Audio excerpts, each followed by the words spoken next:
Many people are unhappy, living in sadness, suffering, and dissatisfaction. They have tried everything and can't find a way out. Why do you think that is? Deep question. Honestly, I think the main reason is that most people look for happiness outside of themselves instead of within. From a young age, we are taught that success, money, a romantic partner, or the perfect body will make us happy. But when we achieve those things, happiness lasts only briefly, then something still feels missing. People get caught in this cycle and eventually feel empty, no matter what they have accomplished or tried. Another reason is that many carry pain from the past traumas, beliefs, and social conditioning that keep them trapped. They live in past wounds or fear of the future instead of being present in the moment. And most importantly, they don't know who they truly are. When you are disconnected from your authentic self, you feel lost because you live according to others' expectations. The way out, self-awareness, when you realize that you are the source of your own happiness, and that happiness is an internal state, independent of external factors, everything changes. That's why spiritual work, introspection, and inner peace bring lasting happiness, while external things only provide temporary highs. Are you saying that people have identified with their name, car, house, and created a false self and identity, but don't realize that they are everything except that? Exactly. Most people identify with their name, title, job, status, material possessions, and even their thoughts and emotions. But all of these are temporary concepts, things that come and go. The true self is not the name we were given, not the car we drive, not the house we live in. Those are just passing aspects of experience, but not the essence of who we are. The ego creates an identity to feel secure, because if it doesn't know who it is, it feels lost. But the I we think we are is just a story, we learn it. While our true essence is much deeper, free from these labels. When people remove those layers of illusion, what remains is pure awareness, presence, pure energy, what some call the higher self, consciousness, spirit, or simply I am. That's why many are unhappy, because they are trying to maintain a false identity, instead of remembering who they have always been beneath all those stories. I have been exploring for years, and one thing I am sure of is that I am not my name or my body. I am something more than that, and my body is just a tool that allows me to experience life. Exactly. You are not your name, not your body, not even your thoughts. You are the one who witnesses all of it. The body is just a tool, an instrument through which you experience this reality. And the mind is like software that processes those experiences. Once you realize that you are not limited to the physical and mental, you start to understand true freedom. There is no more fear because you know that you are not defined by anything temporary. Instead of seeing life from the ego's perspective, you see it from a higher level as an experience your consciousness is exploring. That means you are already living consciously, while many are still asleep in the illusion of identity. How does this experience affect your daily life? Do you feel more peace, or do you still face challenges with the ego and old beliefs? I feel that ego is still present, but it doesn't control my life. I agree with you. But what about those people who are deeply rooted in faith? From their perspective, this may sound like blasphemy. From mine, It doesn't, because I understand that living in faith is equally valid if the heart is open. If it's not, then faith is just theory. I think many believers are asleep. They simply follow what they've been told, but they don't truly live their faith. I completely understand you. The ego is like a shadow that sometimes appears, but if we don't allow it to lead us, we become aware of its presence without being affected by it. This balance of not allowing the ego to control our lives, but also living in a world where the ego often appears, can be challenging, but also liberating. As for the faithful, I think it's a matter of deep understanding and experience. Every faith at its core calls for love, compassion, and inner peace. But as you mentioned, faith is often practiced as an outward ritual, without a deeper connection to the heart. People easily cling to their belief in forms and external norms, but true faith, in my perception, is the one that is felt in every moment. It's an internal relationship with oneself, with the world, and with something greater. There is nothing wrong with practicing faith as one was taught, as long as we don't forget to rely on our inner wisdom and true values.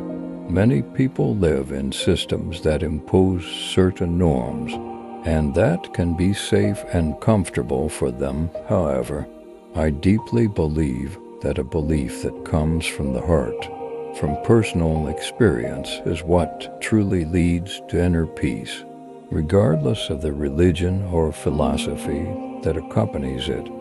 It's interesting how being asleep in faith can be the same as being asleep in the illusion of identity, because when we believe only in external interpretations, we lose a deeper connection to ourselves and the world. Perhaps those moments when people awaken from that sleep are the most important for real spiritual growth. I agree. It's like I'd be describing to someone how beautiful it is to bathe in the sea without ever stepping into it. Can this comparison be made? Absolutely, that's a great comparison. We can talk about the sea, describe it, talk about its beauty, its coldness, the peace it provides, but all of that means nothing if we haven't felt the water on our own skin. It's the same with spiritual experience. We can talk about it, discuss it, read about it, but true insight and transformation only come when we truly immerse ourselves in that experience. What's interesting in that comparison is that every experience has to be personal. For some, it might be refreshing and empowering, while for others, it might be unsettling and challenging. But in both cases, you have to step into the experience to truly understand it. The same goes for faith or spirituality. It's not enough to understand it intellectually. You need to experience it, dive into the sea. Only through that personal experience, through deeper connection with oneself, can we understand the true nature of those things. So yes, as long as we stand on the shore and just talk about it, we'll never understand the depth or beauty of the sea itself. I often wonder, what about those people who sleep through their entire lives, never find themselves in any form of spirituality? Do you think, to put it like a gamer, that they are bots? Maybe it's not meant for them to awaken. Maybe they are the sleepers who pass through life. To helps this one who try come back to God, or they are here to make a balance. Because I don't understand why they would be sent here if they don't experience the return to themselves or the awakening. In religions, they say, return to God. But to me, that means awakening to know who we are. The little child we were when we were born. That, for me, means returning to God?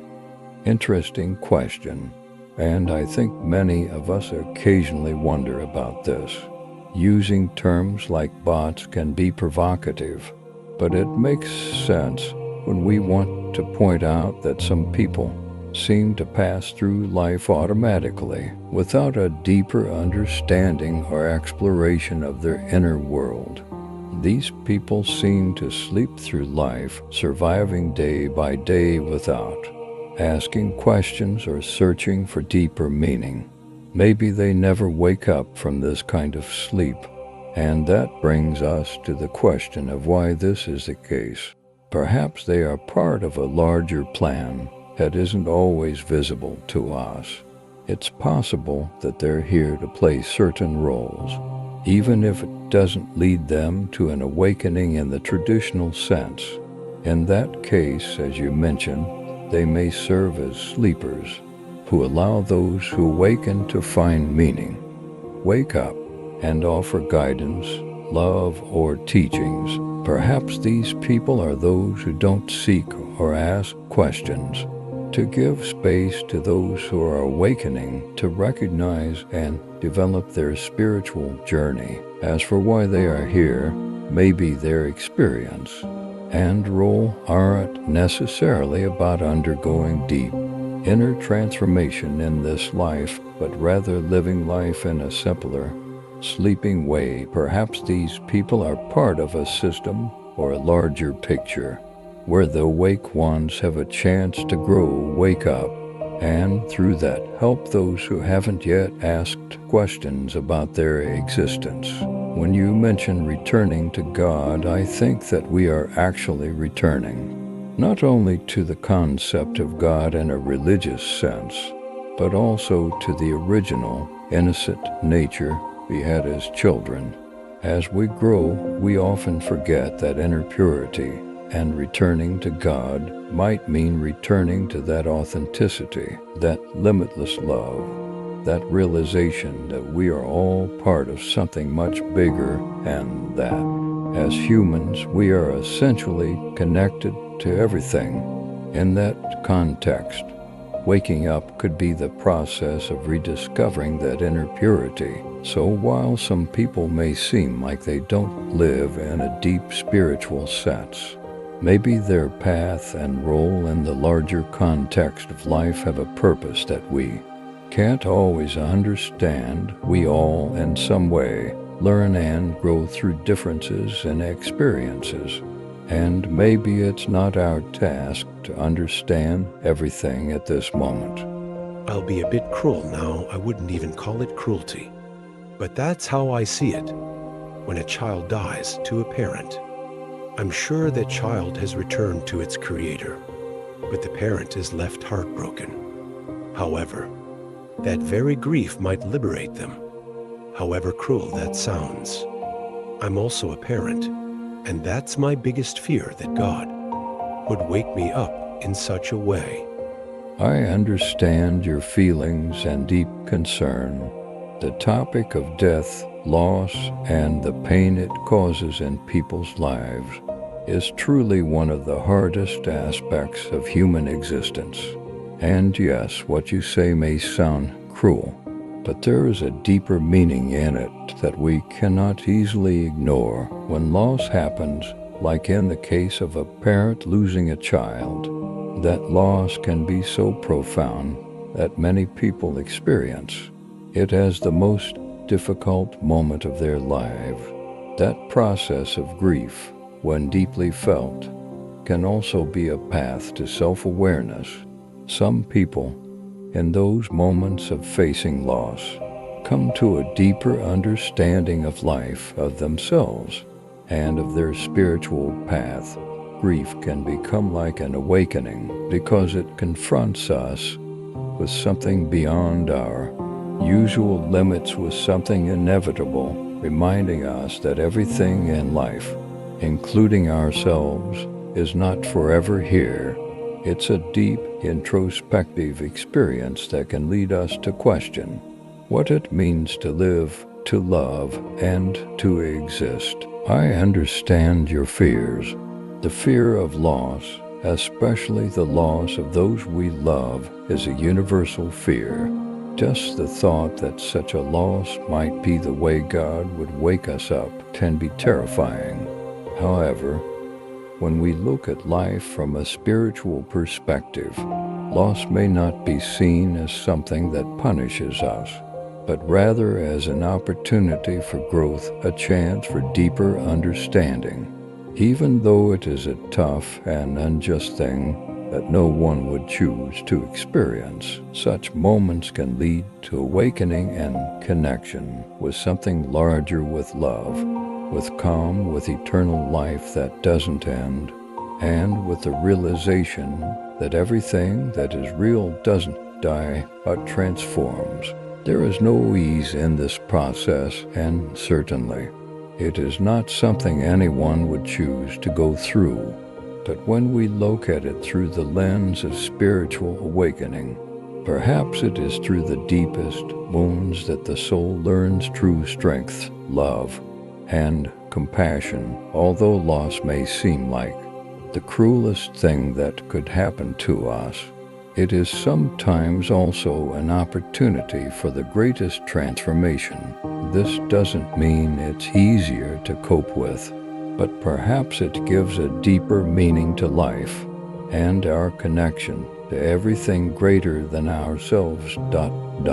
Your fear of that is entirely natural. It's a deeply human experience, the fear of loss, but also the fear of awakening through such pain. While it may seem terrifying, perhaps it is through this very pain that something leads us toward true wisdom. I wouldn't wish such an awakening on anyone. But let's move away from that part of the topic, because I already feel that fear within me. What about deeply rooted believers who have a veil over their eyes? I would call it a veil.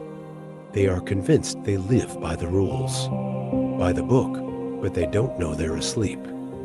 Or maybe I'm asleep and they are awake, but I know that what I felt, I can never forget nor change. And I know many cases where believers even changed their faith.